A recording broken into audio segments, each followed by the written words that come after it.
ये कहानी है 1938 की। कैरली नाम के एक आदमी की हंगेरियन आर्मी में, और वो उस कंट्री का बेस्ट पिस्टल शूटर था।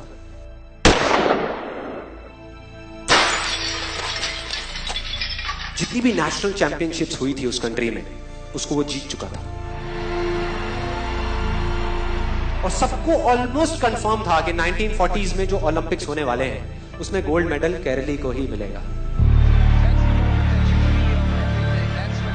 और उसने सालों से ट्रेनिंग करी थी। उसका एक ही सपना था, एक ही फोकस था कि मुझे अपने इस हाथ को दुनिया का बेस्ट शूटिंग हैंड बनाना है, बेस्ट बनाना है, बेस्ट बनाना है। और वो कामयाब हो गया, उसने बना लिया बेस्ट शूटिंग हैंड। सिर्फ 2 साल का फर्क था। 1938 में एक आर्मी का ट्रेनिंग कैंप चल रहा था। क्योंकि वो आर्मी में था तो एक एक्सीडेंट हो गया। उसके उसी हाथ में जिससे उसने गोल्ड मेडल जीतना था, उसमें एक हैंड ग्रेनेड फट गया और वो हाथ चला गया। जो उसका सपना था, जो फोकस था, सब खत्म।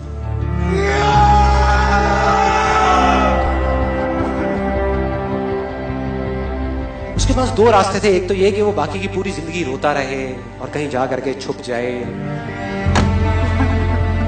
या अपना जो गोल था जिस पे उसने फोकस किया हुआ था उसको पकड़ करके रखे। तो उसने फोकस किया उस पे नहीं जो चला गया था, जो उसके पास नहीं था। उसने फोकस किया उस पे जो उसके पास था।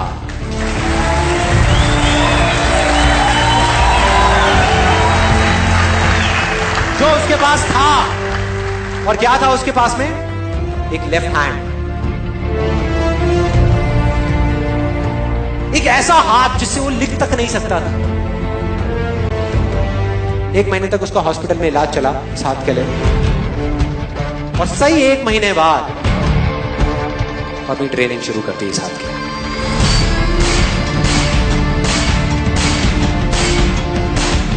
ट्रेनिंग के 1 साल बाद, मतलब कि 1939 में वो वापस आया। नेशनल चैंपियनशिप्स हो रही थी वहीं पे हंगरी में, और बाकी भी बहुत सारे पिस्टल शूटर्स थे वहां पर। उन्होंने जा करके उसको कांग्रेचुलेट किया। कहा कि यार देखो, ये होता है जज्बा, ये होती है स्पोर्ट्समैन स्पिरिट, कि इतना सब कुछ होने के बाद भी तुम यहां पर आए हो हमको देखने के लिए और हमारा हौसला बढ़ाने के लिए। किसी को नहीं पता था कि वो 1 साल से अपनी ट्रेनिंग कर रहा था लेफ्ट हैंड की। और उसने जवाब दिया, मैं यहां पर तुम्हारा हौसला बढ़ाने नहीं आया, तुम्हारे साथ कॉम्पीट करने आया हूं, तुमसे लड़ने आया हूं, तैयार हो जाओ। और कंपटीशन हुआ।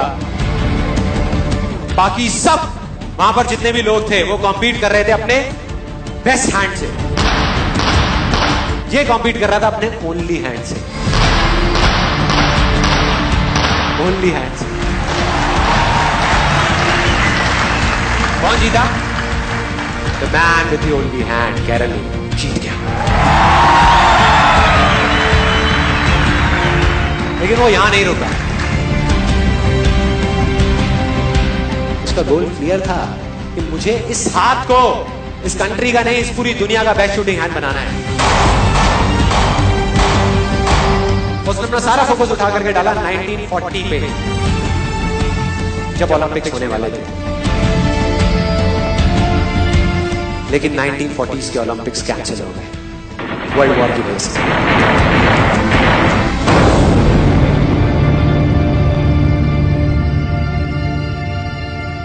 उसने अपना सारा फोकस उठा करके कहां डाल दिया?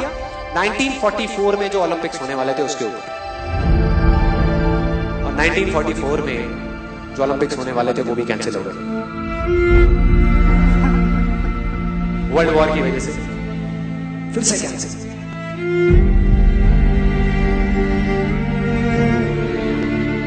उसने अपना सारा फोकस उठा करके डाल दिया 1948 के ओलंपिक्स में।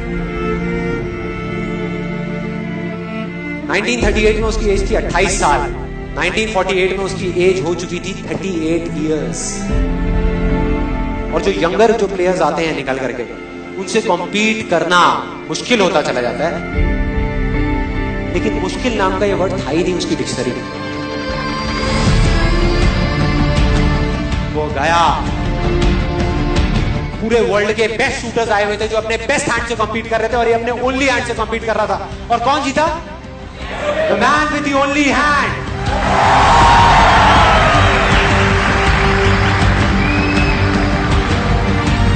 लेकिन वो तब भी नहीं रुका।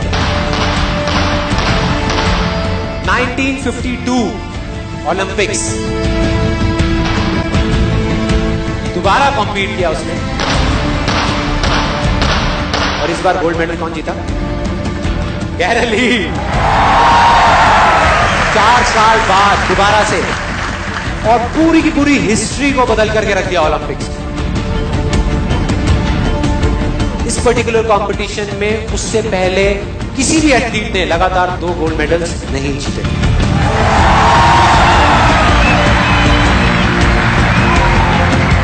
अब किसी भी लूजर के पास चले जाओ, उसके पास लिस्ट होगी बहानों की कि मैं इस वजह से फेल हुआ अपनी लाइफ में, इस वजह से मैं कुछ नहीं कर पाया। बहुत लंबी लिस्ट है। और दूसरी तरफ विनर के पास चले जाओ, उसके पास में 1000 वजह होगी वो ना करने की जो वो करना चाहता है, सिर्फ एक वजह होगी वो करने की जो वो करना चाहता है, और वो कर जाएगा।